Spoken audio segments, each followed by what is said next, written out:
Hello and welcome to the first chapter of the photogrammetry course. We will start off with the best practices of photogrammetry that will help you to obtain the highest quality sources. We'll explore how the capturing device affects the final quality of the scan, what are the optimal camera settings and shooting patterns for every situation, and how to pre-process the raw photos in the freely available software Darktable with and without color checker, and what equipment may come in handy and what weather you should be looking for. So in other words, if you weren't familiar with the photographic part of the workflow as a 3D artist, we got you covered.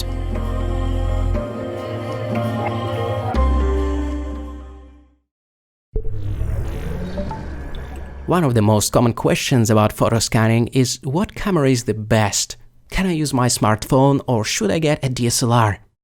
In short, all capturing devices have three main properties that influence the photo scanned quality. And that is resolution, spatial fidelity, and access to the raw sensor data.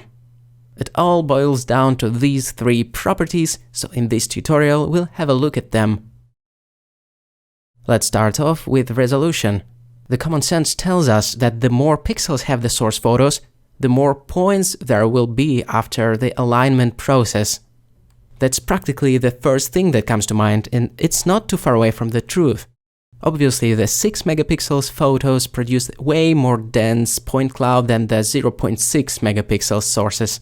And then, if all other properties are equal, the higher resolution sources produce better meshes after reconstruction, and in turn, it results in crispier textures. And it all sounds good, but only if all other properties except resolution are exactly the same. Then the resolution becomes the only factor influencing the quality of photo scans, and we should obviously aim at getting the device with maximum resolution available, but there is a but. There is one more thing that influences the quality of photo scan data, and it is spatial fidelity, or effective resolution. The filmmaker and pixel pusher Steve Yedlin tells us in his blog that this one number, which is resolution, we believe somehow corresponds to the audience perceptual experience of sharpness and clarity. But the reality is that there are other attributes in the camera and throughout the image chain that all play a role: sensor noise, film grain, halation, edge contrast, you name it. In other words, the quality of pixels. Well, if resolution is quantity, then spatial fidelity is quality. The obvious example of pixels that don't have enough quality is the noise caused by high ISO, for example. The input that has a high entropy, or the high noise-to-signal ratio, produce noisy meshes, no surprise about that. And from this perspective, resolution can be very deceptive. Here are two images for comparison. The left one has lower resolution and higher spatial fidelity, and the right one has higher resolution and lower spatial fidelity. If we zoom in into the right image, with the lower spatial fidelity, we will notice that the pixels are pretty much mangled by chromatic aberration and the noise. And I guess some camera shake on top of it. I somewhat exaggerated the effects to demonstrate the concept, but you get the point. And for the sake of comparison, let's zoom in into the lower resolution image on the left, which has a higher overall clarity, and we may say quality of pixels. It's so much better. So the main point to drive home is that the quantity isn't enough to describe the overall effective resolution. The spatial fidelity should absolutely be taken into account when talking about capturing devices. So what are the things in capturing devices that affect spatial fidelity? The sensor and the optics. Mainly the optics that affect distortion, corner sharpness, vignetting, chromatic aberration, and other artifacts that can influence and will influence the quality of pixels. As for the sensor size, the larger sensors, like the full-frame camera sensors, have larger photoreceptors, and it means the higher sensitivity to the light. It's physics. With smaller, less sensitive sensors, sometimes it's necessary to boost the sensitivity artificially via boosting the ISO value, and it degrades the signal by introducing lots and lots of noise. Then on top of it, the overall quality of optics comes into play. Some zoom lenses, especially the kit lenses, can produce a lot of chromatic aberration, and other artifacts that degrade the overall quality of pixels. Here you can see that the image is fairly blurry, and that's already a bad thing, and the chromatic aberration takes as much as, I don't know, 20 pixels. It's pretty crazy, and it definitely translates into lower quality output, lower quality meshes. And if it isn't bad enough, it translates to the quality of texturing as well. We can say that this looks pretty bad when we can actually register the chromatic aberration in the textures. The same object captured on a device with a sharper optics will look much better in any software, be it Meshroom or Metashape or Reality Capture. So the sensor and the optics quality are the things to watch for when choosing the capturing device, and historically it's been easier to find a DSLR with a decent lens than, say, to obtain the same level of sharpness on mobile. And it doesn't have to be expensive. The prime lenses can be very cheap and produce a great quality rendering, and the mid-range DSLR cameras can be bought for reasonable money actually. So to sum it up, it's definitely possible to take a decent quality photoscans using a phone camera, especially if there is enough light and if you're using a tripod. But in our opinion, even an inexpensive DSLR, especially with a decent lens, will most likely beat it in terms of the spatial quality. Here you can see the photo taken on a very affordable camera. And while we can tell that this is far from being perfect, it's still a little bit clearer and sharper than what my smartphone provided me with. It's just a matter of optics and the sensor size. And the third feature, which is super important in choosing the capturing devices, is the ability to access the raw data from the sensor. Without having the direct access to this type of data, we are doomed to use the JPEGs processed in a random way in camera. And in turn, this leads to unnecessary suffering. First of all, we'll have to deal with compression, which is a no-go in photo scanning. Any kind of compression, like the JPEG compression, is a degradation of the signal, and it definitely affects the quality of photoscan on all stages, during matching of the points, during reconstruction and during texturing. And on top of that, the random in-camera processing usually mangles the contrast levels by applying some kind of an S-curve. And not only the contrast, but the chromaticity is pretty much mangled as well, like this should be red, and so on and so forth. On the other hand, if the camera device can save the images in the RAW format, which can be processed in the application like Lightroom or Darktable in our case, we'll get the colors which are more or less correct, in the sense that they are close to the colors in the original scene. And in addition to that, we can use the developing capabilities of Darktable or any other such software for manipulating exposure and white balance in post. And that is a good news for photogrammetry. So having the access to the sensor data, which is usually provided in the form of the RAW files, is a must-have. Actually, we will talk about color management later in the course as well. So to sum it up, we should really care about three main things, which are resolution, spatial fidelity, and the access to the raw sensor data.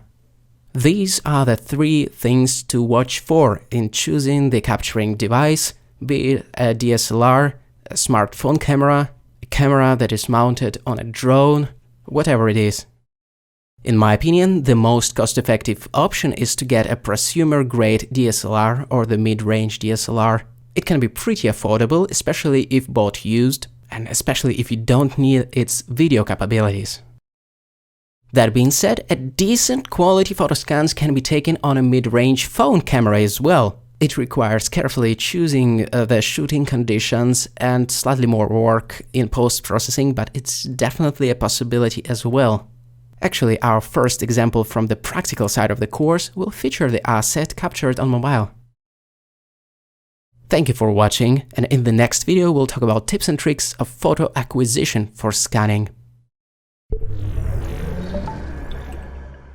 In this video we'll talk about acquisition of the photos for photogrammetry. Kudos to Evgeny for his visit to the zone to help us out with the theoretical part of the course. So first of all, is everything scannable? Not quite. There are objects that are simply not suitable for photoscanning, like transparent, glossy, dynamic surfaces, or impractical, like complex objects. Let's start with the objects that are close to impossible to photoscan, like the objects that are made of glass. The problem with such surfaces is that there are no common points in different camera angles of this object, and that really complicates the process of finding the common points across all the photos. And either the object becomes invisible or explodes. Well, some photoscanning software is clever enough to interpret the changing reflections on the object as noise, and thus you still can get a pretty usable object. But it's much safer if the object is covered with some diffuse dust in the first place. Well, maybe you can help the process a little bit by spraying some diffuse material over it when it's possible. But generally, the highly glossy and reflective objects aren't really suited for photoscanning. It's because the reflection shifts its position across the camera angles, even across the camera angles that are relatively close to one another, and chances are that the result after reconstruction will be deeply disheartening, to say the least. Once again, the more diffuse is the surface of the object for photoscanning, the better. So from that perspective, I would always prefer the car, which is actually covered with the bird excrements. It makes it so easier to scan. It is amazing, honestly. Then the dynamic objects like the water are also no-no. Who would want to scan water? But anyway, anything that changes in between the frames, in between the photos rather. Even the changes in lighting in between the shots can provoke the problems with geometry. It will look pretty much very bad independent of the software, so it's much safer when the object is entirely static. If it's not supposed to be a 4D scan capture at 60 frames per second like in this Pixelite demo, but that's the whole different story. Aggregates and porous volumes like trees, grass, bushes, you name it, are also not suitable for photoscanning. Not only it requires an enormous resolution and spatial fidelity to properly capture the strands of grass, it just makes very little sense from the perspective of how 3D assets are used and created in general. And it looks like a blob usually. Well, to be fair, I have seen some very impressive demos like this point cloud tree demo by Gerbot on Sketchfab, and I can imagine some intriguing use cases, and definitely I don't want to discourage you from experimenting. But anyway, usually scanning such objects make very little practical sense. Talking about practicality, there are types of objects, like the complex object with lots of thin parts, that technically can be scanned, but it would require an enormous effort to scan it properly. This bridge is a good example, I guess. It's a complex structure with lots of repeating parts, and it looks a little bit, how should I put it, non-solid. And non-solid, complex objects that occupy their bounding box in this porous kind of way are tedious to scan, let's put it straight. There are photoscanning artists that break this rule with no regrets, like Romain Rouffaé. So with lots of practice and effort, that should be doable. And to prove it, we have captured our own motorcycle for the course. It's not as detailed, but as a proof of concept, I guess. But if you have a choice, there are easier objects to scan. Alright, the minimalistic and boring modern architecture and other featureless objects make no sense to scan, so we'll put them in this category as well. It is simply much easier to do it traditionally in 3D. So we have taken a look at the objects that are either not suitable for photogrammetry or simply impractical. And to conclude this video, let's name the perfect candidates for photogrammetry. First of all, it should be a solid object that at the same time is both opaque and rough, like this roadblock. Then it would be cool if it was something unique that can't be recreated in 3D just as easily. It also won't hurt to keep the object static and make sure it has lots of texture and detail, like this derelict building that we will be reconstructing throughout the course. Or this dirt surface, for example. That being said, if it doesn't have aggregate and porous things covering it entirely. So old abandoned buildings, weathered barrels, crates, bricks, ground materials, everything that we love so much in this abandoned post-apocalyptic setting everything fits greatly the paradigm of photogrammetry. Thanks to Eugenie and Nick for providing the photoscanned examples. My name is Gleb, and I will see you in the next video, how to photoscan different types of objects.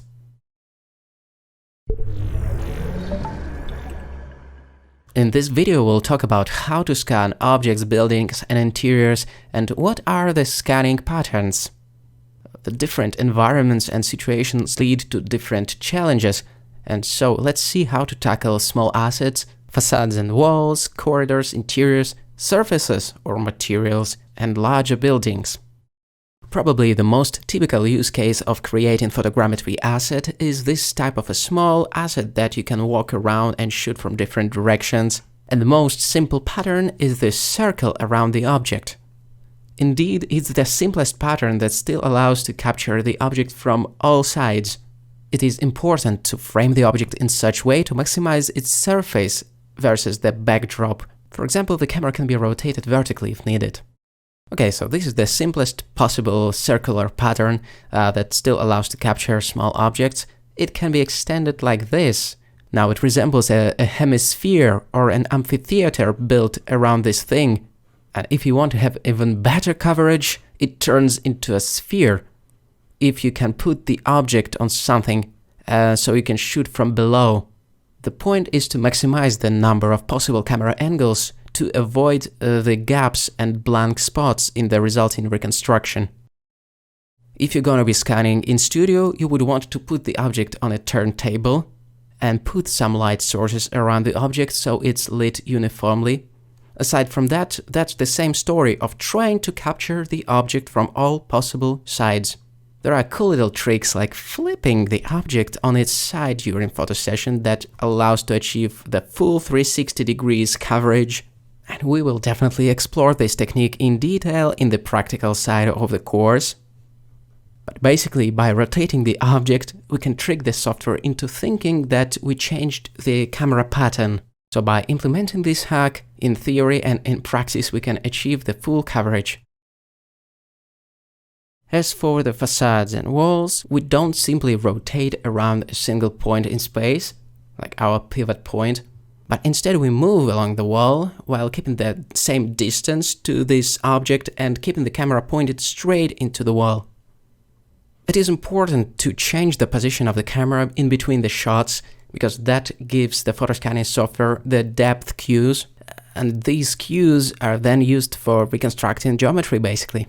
It is also fairly important to keep the same distance to the object in between the shots because that's the optimal use of resolution. Another crucial thing to maintain in between the shots is overlap. Let's repeat it together. The photos should overlap, and the overlap can be as large as 90%. If the facade geometry is more or less complicated, it can be useful to tilt the camera ever so slightly when walking along the wall. Like for example, if we pointed the camera straight into the wall and moved along the wall like this, we would have missed the left and the right sides of the column. The workaround this issue is simply maintaining the sharper angle, like this, and then change the camera angle like this to capture the surfaces that point to the right.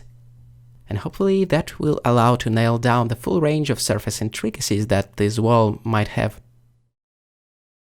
Another thing that is absolutely crucial to get it right is the depth of field. It is important to keep objects in focus. And the closer is the focal point to the camera, the more shallow will be the depth of field.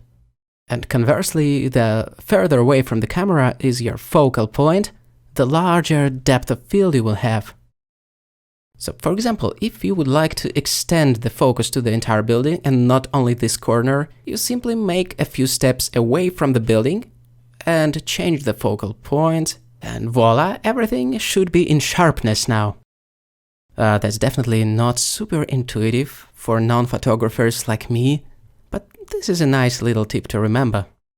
Here's a practical example of the relationship between distance to the object and depth of field. If you're standing too close to the column, you cannot put both the column and the wall behind it in focus. But as soon as you back off a little bit and change the focal point, it will be much easier to fit everything within the depth of field. And thus everything will be in focus and everyone will be happy and the reconstruction will go well. I don't think that we should go into the weeds right now, but there is such thing as hyperfocal distance. In brief, that's the way to get infinite depth of field from a certain point all the way to the horizon, so you don't have to care about focus at all beyond this certain distance. That's a bit off topic though for our course, so I encourage you to read about it. Let's get back to the scanning patterns. The narrow spaces, like corridors, can be captured like this, with the wider lens, probably even fisheye lens applied. Let me simulate this in Blender really quickly. So here we have the focal length of 12 setup, and the space is very narrow indeed. That's the Bernardin Cloister in Brest. So technically, with a lens as wide as this one, we can take a few steps forward, snap a photo, take a few steps forward, snap a photo again, and so on and so forth. And it will be enough coverage and enough material for a good reconstruction. As far as capturing interiors goes, we again don't simply rotate around our pivot point. It's the opposite of stitching panoramas. We should move like this alongside the walls while cutting the corners ever so slightly to maintain a decent overlap. It really looks like an ellipse, something like that. After some practice, it becomes the second nature, even if it don't make sense right away. It will definitely make sense on location. On capturing the surfaces, for example for material work, we can implement all kinds of patterns, but it's important to make sure that we still work in sequence, that the next photo overlaps with the previous one. It makes it both easier to follow the pattern mentally and not accidentally break it up during the photo session, and it's easier for the software to calculate it. We can either do a snake-like pattern, or maybe a spiral that can go inward, for example, so we don't accidentally film the parts of the soil that we have mangled already by stepping on them. And on capturing the surfaces, like for example for PBR textures, that usually requires slightly more careful approach to overlap and resolution. The same pattern can be used for filming all kind of stuff actually, like for example we used it to capture this roof by using a drone. Once again, to achieve an even distribution of cameras, it is important to keep this sequence in mind and trying not to break it. Once we started talking about the drone photogrammetry, for the bigger objects we can use this kind of an onion rings pattern. It brings us back to capturing the smaller objects actually. This is nothing more than a few circles around. If we are fancy, we can try building a hemisphere from the camera angles as well. So these are the most common photogrammetry scenarios that we may have to deal with. Obviously, each new environment, location or asset or anything requires its own approaches, but these are the few things from which we can borrow the scanning patterns and we can mix and match them. Thank you for staying with us. My name is Gleb. You're watching Creating Photoscan 3D Environment Assets course. The next video will be about pre-planning the photogrammetry session.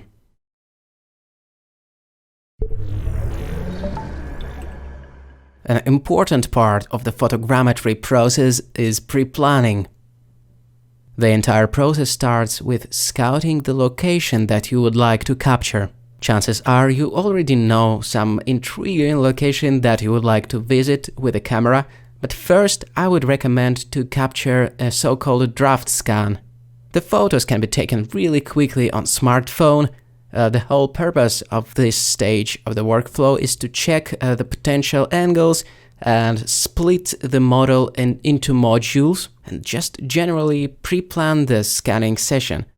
Here we can tell that the wall ended up being pretty dense in terms of points, while the upper portion of the building suffers from not enough information, and that's something to keep in mind in the final photo session. It is especially evident with the mesh reconstructed that the balcony turned into kind of a blob.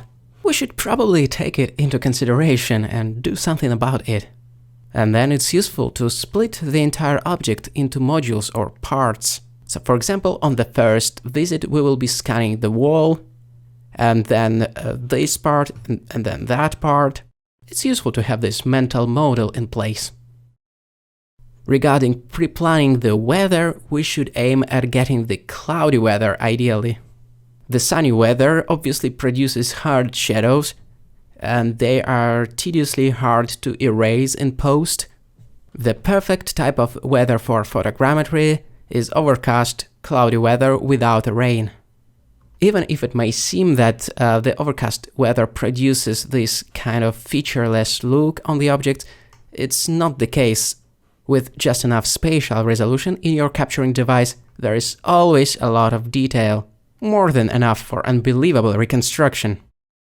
Once again, even though there are applications that are able to remove cast shadows in a semi-automatic way, it's still pretty much a showstopper, especially with some dappled light type of lighting scenario. On top of that, as we have already mentioned, the shadows tend to move, and that is definitely a red flag. It often leads to blobby and wavy geometry.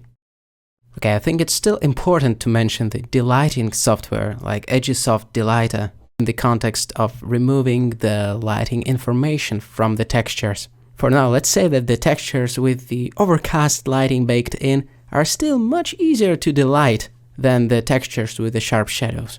We'll pay attention to delighting throughout the course and do it together in Agisoft Delighter.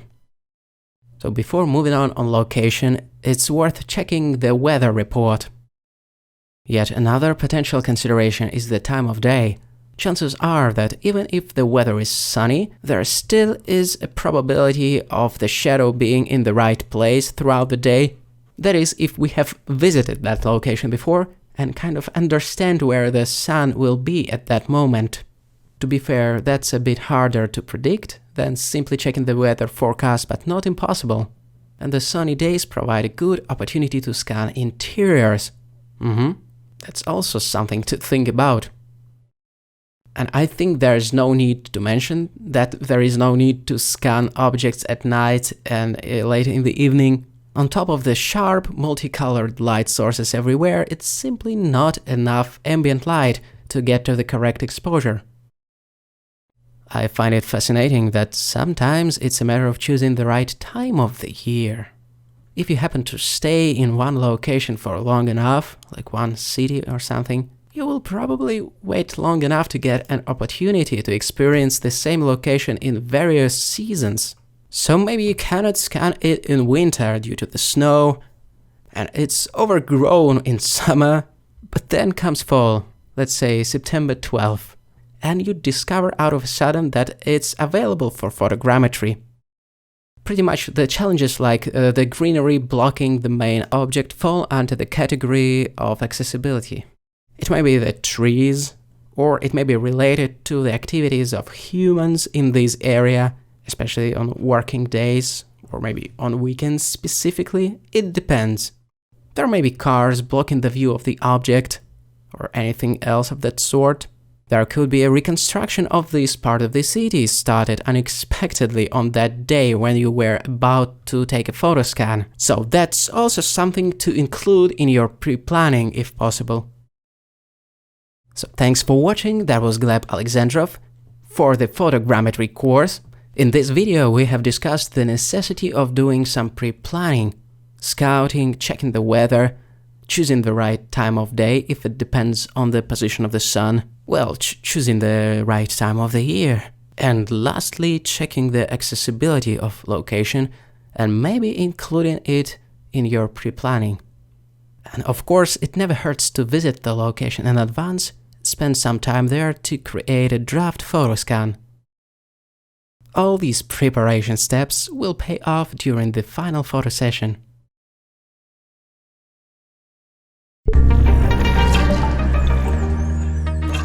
Hello my friends, in this episode from Photogrammetry course we'll have a look at the camera settings, which are optimal for capturing photo scans. We'll explore such basic things as ISO, shutter speed and f-stop in the context of photogrammetry, but actually we will start off with talking about RAWs. As we have mentioned already, such important decisions as color management shouldn't be left to camera to decide. The random in-camera color presets usually just mangle the contrast levels and the colors in general. And when it's coupled with compression of a JPEG format, for example, it's a disaster. By shooting in RAW, we get the access to the sensor data and we can arrange the colors in a physically plausible way, which is very close to the reference. More about that in the color management video. So that's the first thing, switch the RAW on. Okay, let's skip setting the mode to manual for a minute and talk about setting the white balance instead. An awesome benefit in shooting in RAW is that we don't need to calibrate white balance on set. We can do it in post, on developing the RAW sources. But you would need some kind of a reference, a gray card for example. Otherwise the process becomes a little bit eyeball-y. In other words, we don't have to care about setting the white balance in camera that much. It all can be sorted out later. The next thing that we should take care of right away is setting the mode to manual. Now, every camera has the auto mode, but it's no good to let the camera decide what the exposure should look like. It will lead to inconsistent, flickering output. And not only brightness will flicker, but also the depth of field due to the changes in f-stop. It is much safer to set the mode to manual. That will fix the ISO, f-stop and shutter speed settings. Alright, so we have switched the camera mode to manual. Now, what should we do with the settings that contribute to exposure? How to get to the correct exposure? Every camera has the exposure value meter, and the most straightforward thing that we can do is to keep that meter around 0. Well, the EV values of -1 to +1 are acceptable, but if it's around 0, it means that you're just doing it right, most likely. And hopefully there will be no overexposed or underexposed parts. What are the dangers of overexposure and underexposure? When the exposure value is set to the right, we run into the risk of clipping the higher end light values, like on the white bricks here. While this is not the end of the world, and we can still try to bring back those highlights in special software like Darktable, it's still pretty bad. And obviously, if we underexpose the photo, or expose it to the left, we will most likely discover a lot of noise in the darks after bringing it up in post. Or we will lose the darker portions altogether. So watching the EV meter is the good starting point. It's not always possible to keep it consistently around the 0 value though through the entire photo session. Sometimes the lighting conditions in one part of the environment may differ drastically from the other part of the environment. The wall that is further away from the main source of light will naturally be way darker than the area that is close to it. So after all, as an exception to this rule of having the exposure value around 0 at all times, you may need to adapt to the changing lighting conditions in the scene. Alternatively, you probably have such thing as exposure bracketing in your camera and you can turn it on. Exposure bracketing means that the camera snaps a bunch of exposures on releasing the shutter. For example, -2, 0 and +2. And then these multiple exposures are automatically stitched into a high dynamic range file, for example 32-bit EXR in post. We won't go into such details just yet, but photogrammetry software accept high dynamic range files as inputs. That could be a potent solution to the dynamic range problem, but for now let's keep it simple. Next, we have to take a closer look at the ISO, f-stop and shutter speed values. These three things are probably the most important to nail, and you will be tweaking them most often as well. By boosting the ISO, we can amplify the sensitivity of the sensor at the cost of extra noise and degradation of signal. So the perfect value for ISO is the lowest value available. Typically, it's the ISO of 100. But it's also the darkest value as well. What could we do to compensate the light levels? Simply put, we can use the slower shutter speed. For example, by slowing down the shutter speed to 1/10 of a second, we regain the EV values necessary to get the correct exposure. So yay, we can just use the slower shutter speed and there are no drawbacks. Not really. A really slow shutter speed makes a handheld shooting produce lots of motion blur. due to the hand shake, and neither the optical or in-body image stabilization could help in such case. What could help though is using a tripod. So if you have some time to move the tripod in between the shots, it definitely sounds like the best solution.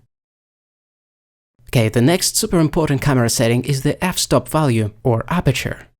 The problem with opening up the aperture to allow more light in is that the depth of field becomes shallow, and once you start closing the aperture by increasing the f-stop value, everything gets in focus, but everything gets darker as well. And we also need to compensate it somehow. You guessed it, by slowing down the shutter speed again. Alright, shutter speed saves the day again. So you're telling us that we should put the f-stop value as high as we can? We need to put everything in focus, right? Well, there is a caveat as usual. Let's compare two f-stop values, 6 and 20. You can tell that with the f-stop value of 6, some parts of the wall still fall out of focus. So let's crank up the f-stop all the way to 20 and compare the results. Now it seems that pretty much everything is in focus, and that's a good thing. The bad thing though is that the phenomenon known as diffraction comes into play. In other words, a photograph grows progressively less sharp as you go from f8 to f11, from f11 to f18, and at some point it becomes really bad and blurry. At the f-stop of 6 it isn't prominent at all, but see what happens at the value of 20, everything got a little bit blurry. That's diffraction. And in many lenses it's kind of unavoidable once you start really closing the aperture. So to find a sweet spot in setting the f-stop value, feel free to experiment with the f-stops in between, let's say, 8 and 11. Now let's summarize this section by naming the optimal values of ISO, f-stop and shutter speed again. When the tripod is available and you're willing to use it, then feel free to set the ISO value at its lowest. The aperture, or f-stop, should be somewhere in between 8 and 11, and then set the shutter speed to such value to get to the correct exposure. These settings are a good starting point. But yet there are different environments with different lighting conditions. Let's have a look at how the camera settings would change depending on the environment. Let's say we have to photoscan a dim lit place like a warehouse. The camera settings that we have just discussed are very universal, and they are a good fit for dim lit places as well. First of all, we don't have enough light to shoot handheld, so we assume that we'll be using tripod. So the first thing we do is drop ISO all the way to 100, set the f-stop to 11 to make sure everything is in focus, and then slow down the shutter speed to 1/15 of a second to get to the exposure value of 0. You'll need a tripod to keep the camera steady at such shutter speed, and you'll probably need to set a timer in the camera settings in order to not shake the camera additionally on releasing the shutter. Or alternatively, a remote would come in handy in order to not press any buttons at all. Many modern cameras can connect to smartphone, so that can serve as a remote. The other type of photoscanning scenario is when there's enough light to shoot handheld, for example outdoors. By saying enough, usually it's not nearly enough to drop the ISO all the way to the lowest number, so a compromise has to be taken. For example, ISO 200, f-stop 5.6 or something like that. And then the crucial thing, when shooting handheld, the shutter should be set as fast as possible. Let's say faster than 1/50th of a second. Otherwise it will be shaky no matter the optical image stabilization or in-body image stabilization. The important thing to understand about shutter speed is that it's measured in seconds or fractions of a second, and at first it could be slightly tricky to interpret the numbers after the division sign or the slash symbol. The higher is the number after the division sign, the less time the shutter remains open. So a 50th of a second is actually 2 times slower and 2 times brighter than a 100th of a second. And obviously 1 second is much slower and brighter than 100th. Returning to our handheld scanning example, the shutter speed should be pretty fast to avoid motion blur. It also depends on the focal length, but let's say without going too deep into the weeds that the shutter speed for the handheld shooting should be somewhere in this range. It would be a pretty safe bet even for the hands that are not super steady like mine. But what camera settings to set in the darkest dungeons, where there is very little light indeed? In such extreme conditions, enabling the in-camera flash may come in handy. The ISO should be at its lowest, f-stop at 11, a pretty fast shutter speed, and the flash. The flash may lead to lighting inconsistencies in between the shots, but what can we do? Generally, it still works well enough in reconstruction, so in-camera flash could be a viable method of scanning such dark environments. A few words about the drive mode now. Typically, the drive mode should be kept at single shooting. It's usually set like this by default, so you don't have to touch anything to activate it. In some cases, when there's plenty of light, the drive mode can be switched to continuous shooting. By activating this mode, you tell the camera to shoot in bursts, so you press and hold the shutter button, and it behaves somewhat like shooting a video. It's fairly hard to do it like this though, so I would recommend to stick to the single shooting mode. So these are the essential camera settings used for photogrammetry. It is important to understand them all. It would take some time and some practice, most importantly to memorize all these settings and use them accordingly, but it's totally worth it to be able to create the highest possible quality models. In addition to the camera settings that we have just discussed, it's important to reiterate the lens settings useful for photogrammetry once more. As we've mentioned before, the quality of the final photo scan largely depends on the quality of pixels in the source photos, and that depends on the quality of optics, alongside other things. Some lenses tend to produce a lot of chromatic aberration and other artifacts, while other lenses are much sharper and cleaner in terms of how they render stuff. The prime lenses usually tend to be slightly better than the zoom lenses in terms of these artifacts, but the zoom lenses also perform very differently depending on the focal length, for example.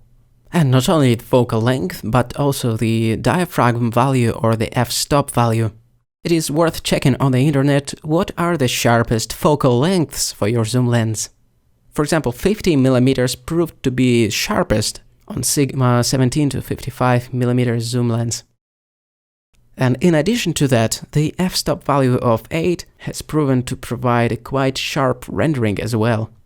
So that's definitely something to check out if you have the variable zoom lens. Okay, what else can be said about the zoom lens settings?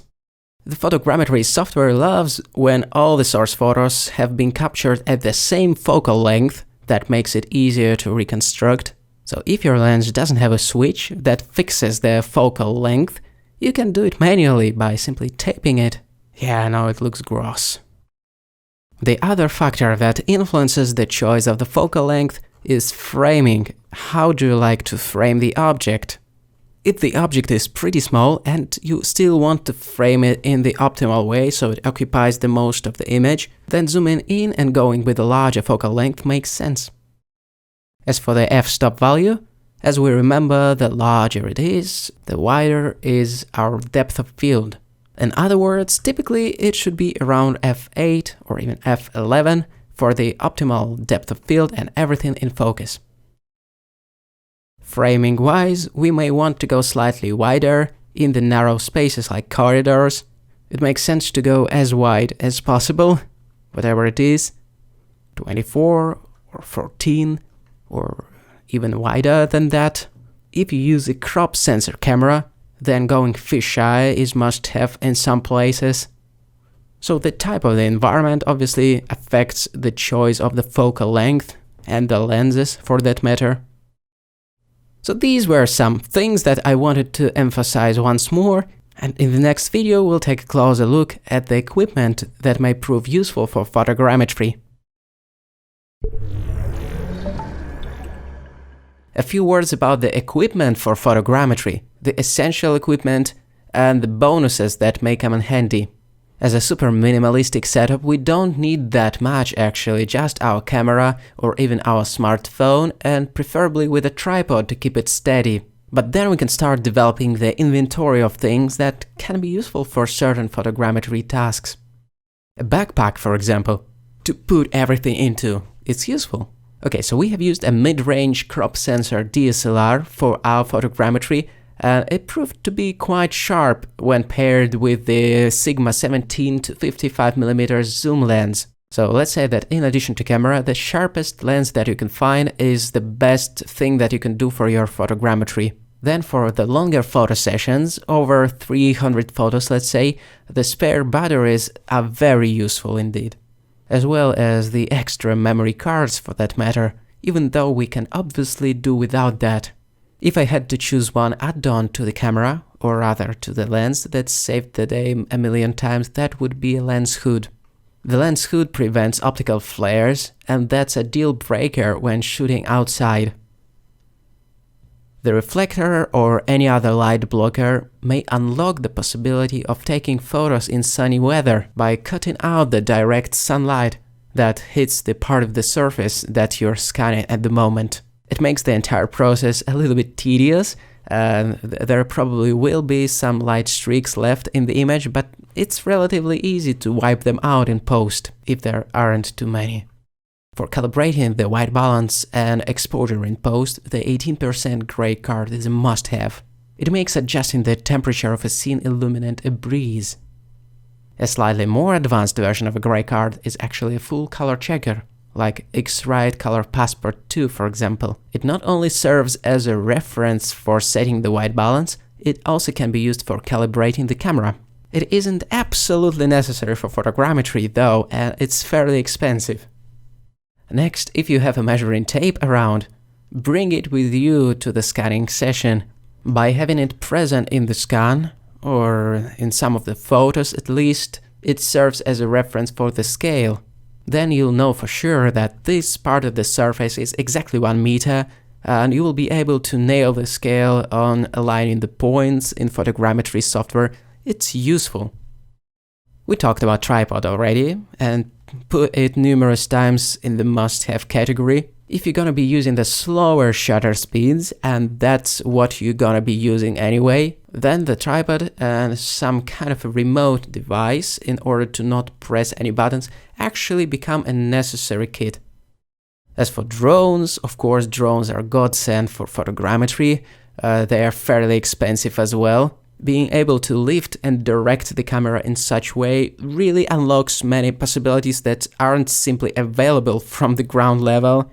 But once again, it's a matter of investing into it, and it's not always a possibility. We were renting the drone for quite a long time, then bought one for our company. Next, some kind of a turntable device for in-studio photogrammetry, and then along the same lines, some kind of a light setup for more or less even lighting. And then for in-studio shooting, some kind of a tripod, ideally the system of cross-polarization that we don't have ourselves. Once again, I recommend watching the cross-polarization video on the Grzegorz Baran's YouTube channel. Speaking about the in-studio scanning, having the turntable alone already unlocks interesting possibilities of photoscanning the full 360 degrees objects. Everything else is a nice bonus, but not absolutely necessary.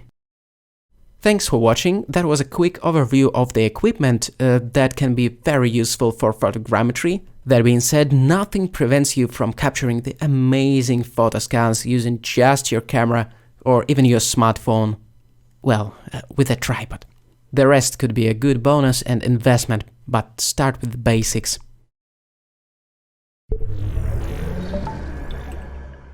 And now onto the color management in the context of photogrammetry. It may seem off-tangent at first, but it's super relevant. The basic premise is that the naive approach to color management, for example, letting the camera decide on what format and what color science to use and whatever, may lead to the colors that are off, the contrast that is broken, and so on and so forth, while the correct color management pipeline guarantees the correct colors that are close to the reference and many other benefits that you'll love. So let us get started. First, let us talk about the in-camera JPEGs, aka the display referred disaster. All of us remember the camera settings that may look like this. picture profile set to Creative Pro look, there's the word gamma somewhere, some kind of a LUT applied to image, and the file format set to JPEG. And sometimes we just don't give these things proper attention in photogrammetry, we just snap photos as if there is no tomorrow, then save everything to JPEG, because that was the default setting on the camera, and drag it all into Reality Capture or other photo scanning software, let it do its job, and unsurprisingly it results in the acidic looking and pretty bad looking texture of our photo scan. And unfortunately that's only the half of the problem. We'll see in a moment what's the rest of the problem, but for now let's try to decipher what actually happens when we follow this color management pipeline. So what does actually happen with what we called the naive color management system, or how the ground truth gets distorted? First of all, we have some real-world environment that we take the photos of, aka the ground truth. Then the light from this environment hits the camera sensor. The light that reached the camera sensor gets recorded. It is recorded as pure intensities and gets its color data from the Bayer pattern. We won't go into these details just yet, let's just mention that it's saved linearly, without any perceptual curves and other effects applied. It's saved in a physically based way, as it is. And then if the in-camera based processing happens, usually the base curve or the contrast curve is applied to this data. It already makes it stray from the physically based representation that was recorded by the sensor, and then it gets even worse with the creative color tweaks put on top of it. And then, depending on the device, even more creative color tweaks can be applied to it, especially if it's a smartphone. It's surprising how skewed the colors may become after all the processing. And then it's all saved to JPEG, which is a compressed format. And after all these manipulations, we can practically no longer reconstruct the light that hits the camera sensor to know how this original scene looked like. This type of approach to the image creation pipeline is called the display-referred approach, and so we get the display-referred texture. The display-referred images are meant for presenting on display, not for using them as textures. And so when this image is used as texture, we apply some kind of secondary processing on top, be it a filmic color management, a contrast curve, or anything of that sort, and we get the double processing effect. We get nuclear oversaturated colors, crazy levels of contrast, and generally not very pleasing look in the end. And what's even more important, we get the colors that are no longer representative of the original environment. The other type of issue with the display-referred texturing is that we can no longer align the images from different devices properly. They will have different tint, different contrast levels, so on and so forth. So where is the way out of this color management hell? Well, we can start by using the raw photos or digital negatives, preferably with a color checker. It will be the scene-referred approach. So we have some kind of a scene or environment. The light of this environment hits the camera sensor and gets recorded linearly. Then we try to get back or to decode this light with applying some white balance and exposure tweaks in the meanwhile to get as close to the original environment in terms of colors by using the color checker to prove ourselves as possible. So what we do, in other words, is that we decode the scene-referred values based on the information from the sensor. So with this scene-referred workflow in mind, the process could look like that.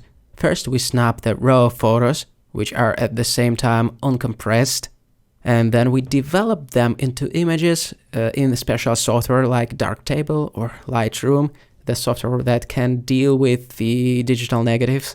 Later in the course, we will walk through all the steps of utilizing Darktable to develop raw images together. But for now, let's just say that in Darktable or any other software of that sort, first of all, we try to disable the base curve or the base contrast. We can do stuff like that, like linearizing the base curve only in post and only with the raw images. Because by default, when the camera uses the format like JPEG and bakes all the processing into the image, it applies some kind of a base curve that is associated with that camera model. And after such curve is baked, there is practically no way back. It is very hard to unroll it. What does this curve alone do to the colors? Well, it makes pretty much all the values of the swatches of our color checker off. We have the CIE reference of the color checker passport values somewhere, so we can always compare against it. But for now, let's say that all the values will be slightly off, and the relationship between the brightnesses will also be broken. There are obviously other types of modules or effects that can be turned off in post when dealing with the raw photos. The Filmic RGB display transform can be also turned off. It also has a built-in curve. So if we want to decode everything to its initial state of the light that hit the camera sensor, we can just disable all the extra effects, as simple as that.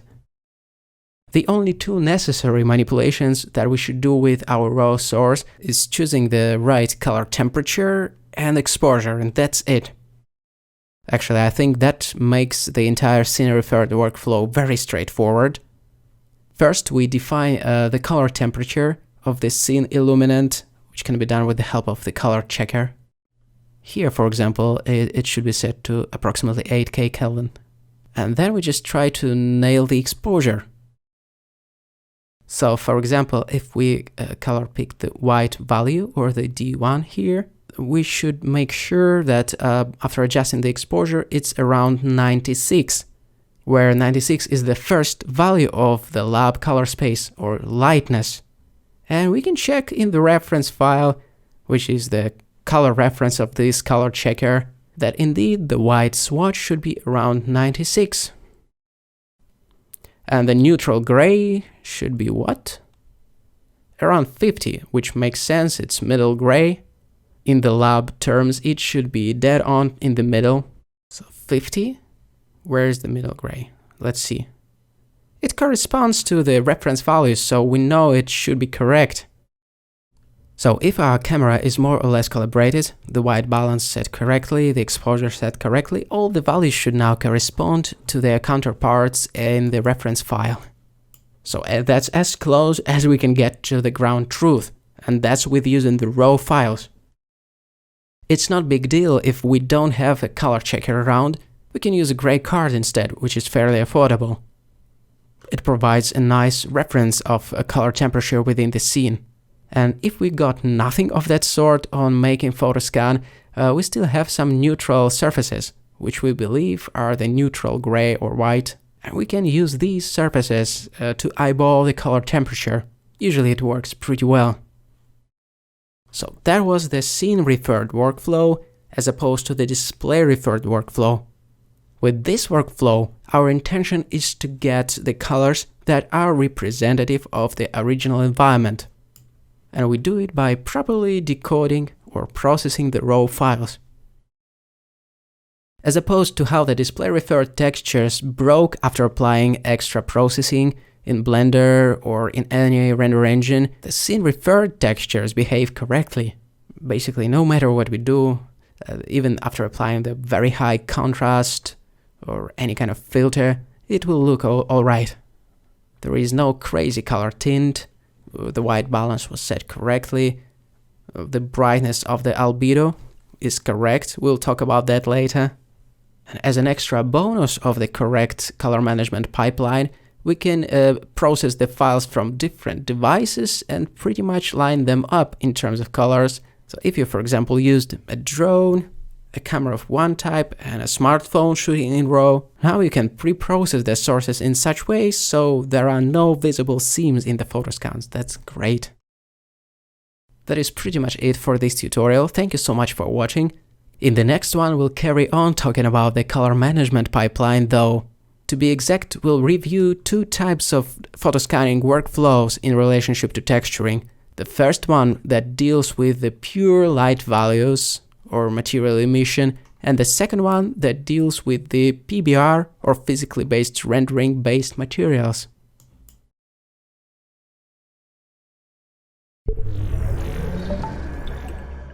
There are two sub-workflows, if you wish, within the photogrammetry workflow.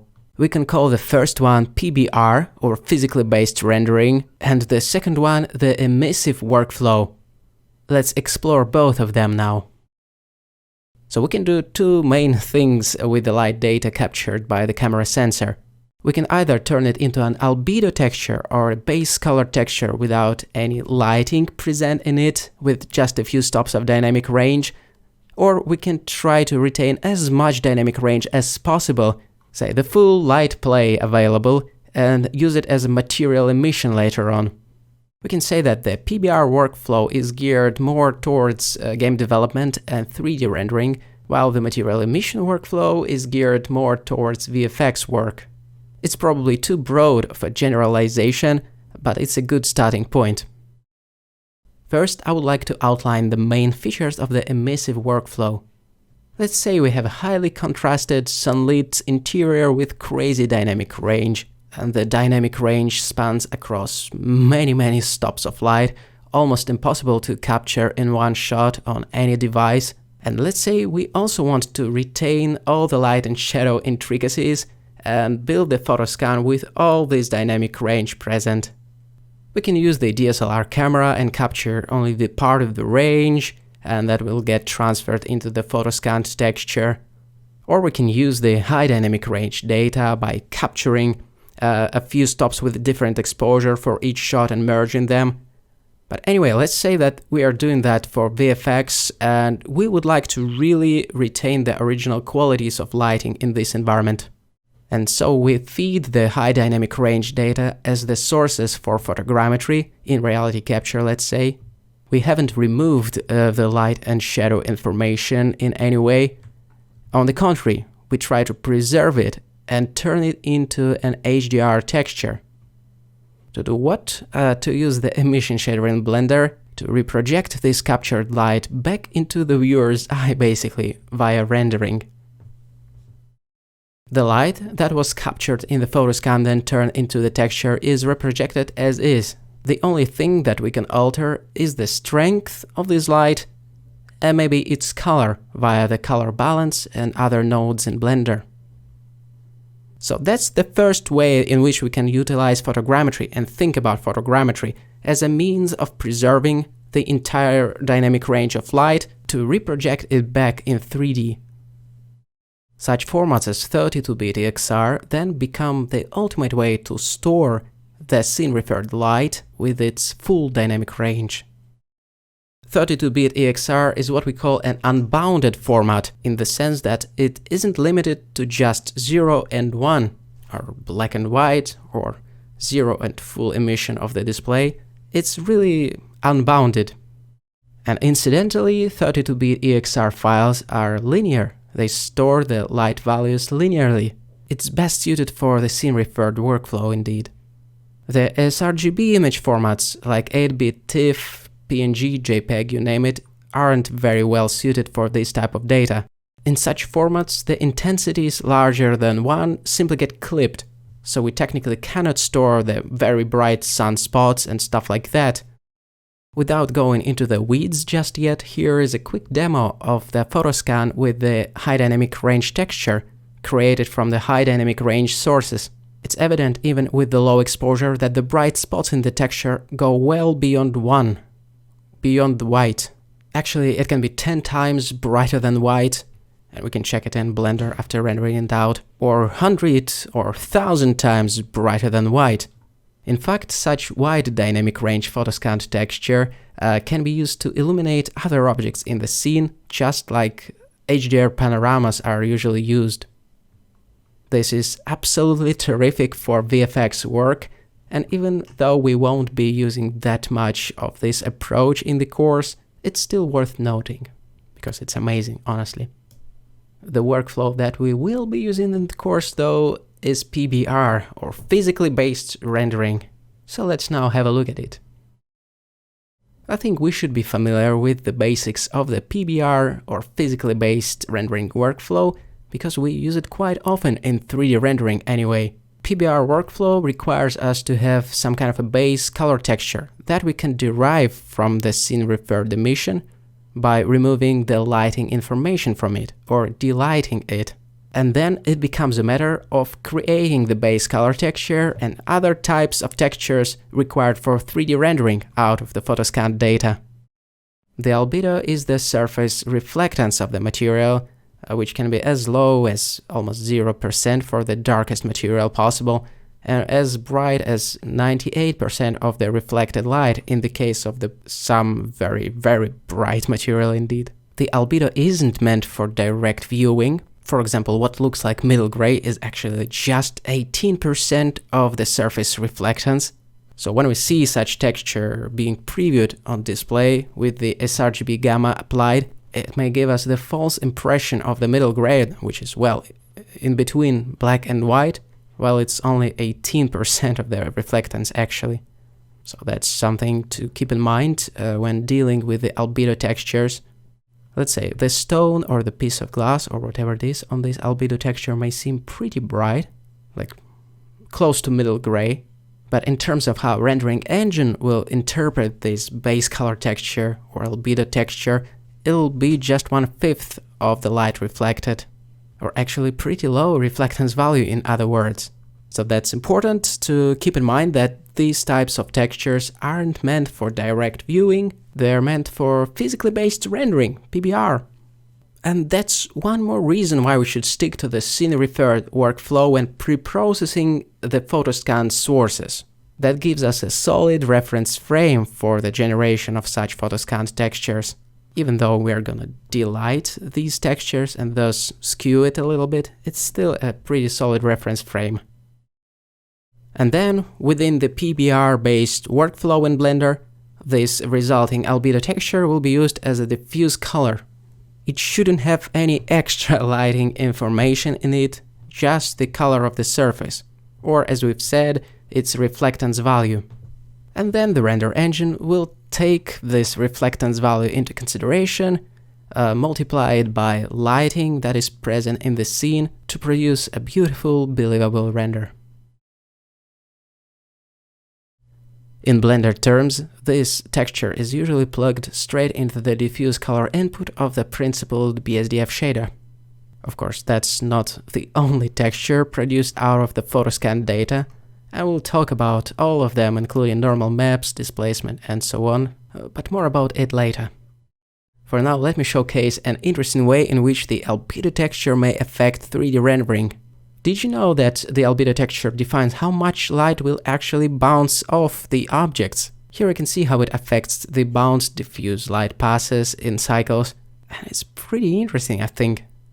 So it's more than just the color of the object, be it red or brown or whatever.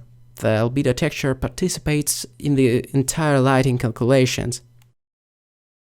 So these are two branches of photogrammetry in terms of texturing that can be explored, but throughout this particular course we'll focus on the PBR workflow mostly. After all, our aim will be to create 3D assets used in 3D environments illuminated by artificial lights, so that's our workflow of choice, PBR. My name is Gleb Alexandrov, thank you for staying with us. In the next video we'll expand on this subject, on PBR materials in the context of photogrammetry, and we'll also talk about how to derive these maps out of the photoscanned data.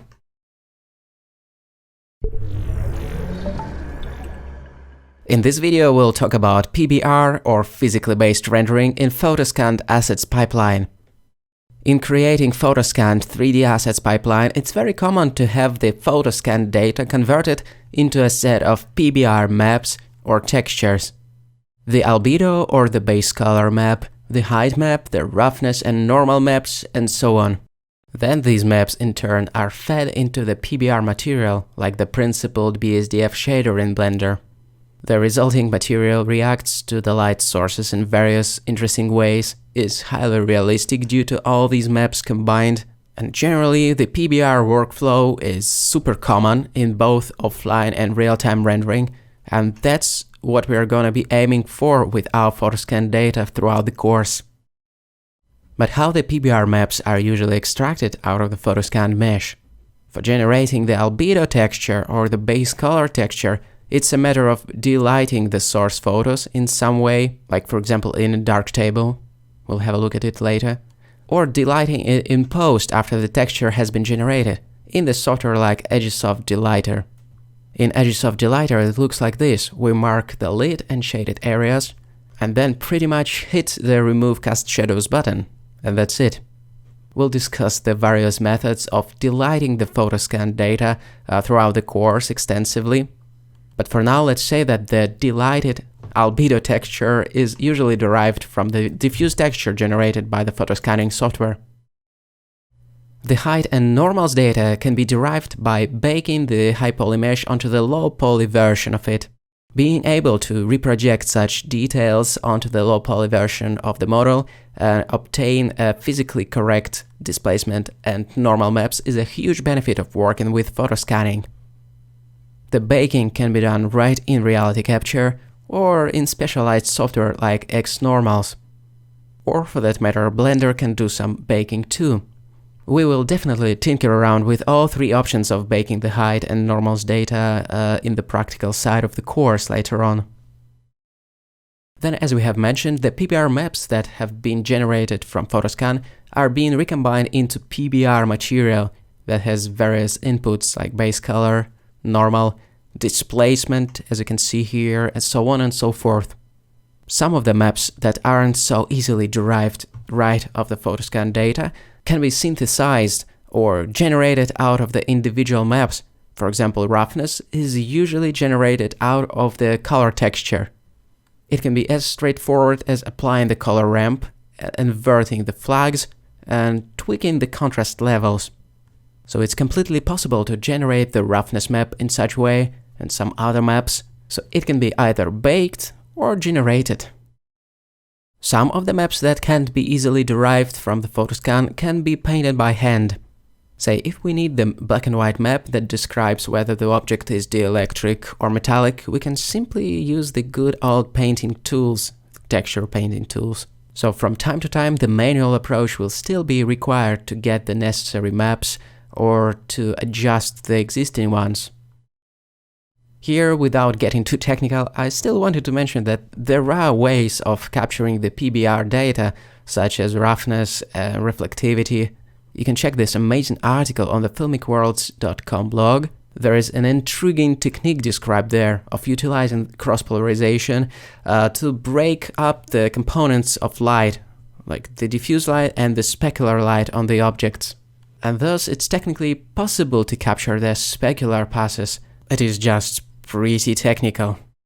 Also, feel free to check the cross-polarization video on Grzegorz Baran's YouTube channel. It also sheds the light on the cross-polarization issue in photogrammetry. When dealing with the practical examples later on, we will try to keep it simple though. We'll be dealing with these four maps mainly: albedo, height, roughness and normals. We'll focus on deriving these four physically based rendering maps from our photoscans, and trust me, it will be quite enough to create striking materials that will react to the light dynamically, and that will work in both the offline and real-time rendering conditions.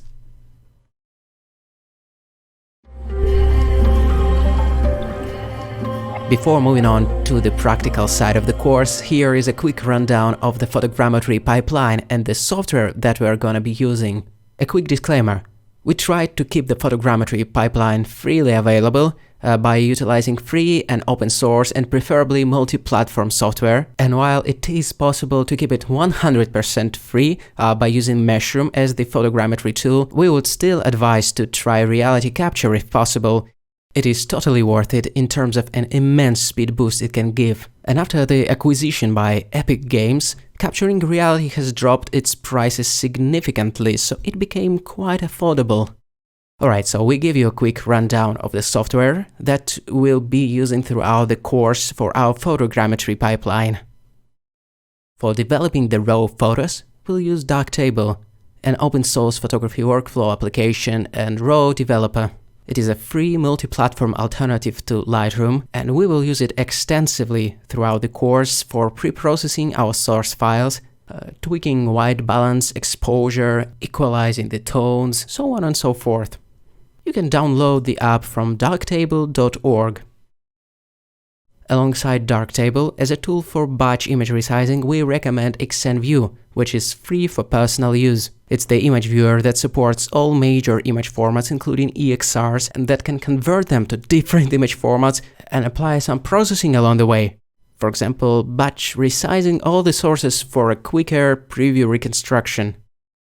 Then for photogrammetry itself, we're gonna be using Reality Capture, which is probably the fastest and most reliable photogrammetry software available. We're gonna be using the PPI, or Pay Per Input license, which is the most affordable of it all, and it works like this. Once you drag your source images into RC, which is freely downloadable, it will calculate the price for licensing all the inputs.